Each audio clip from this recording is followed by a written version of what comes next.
Guys, Andrew here. Welcome back to Drew Tutorial. And if you're seeing the channel for the first time, special welcome to you. And in this video, I'm going to show you how to delete custom presets.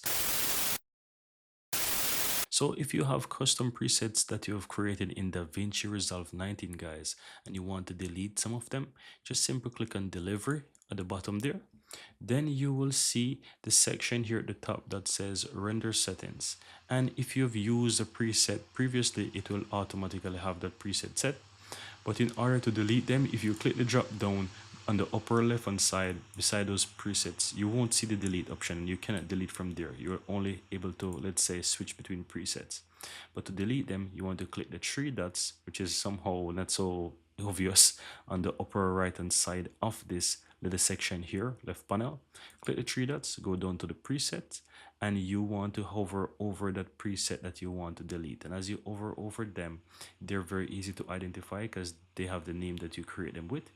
And you will see the option update preset, export preset, and delete preset. Just simply hit on delete, and then you can simply click on delete. And that's it. Here you have it, guys. I really hope you found value within this video. And if you do, don't forget to take a moment to give this video a like and hit that subscribe button so that you'll never miss out when I release future videos just like this one. Thank you guys for watching and see you next time.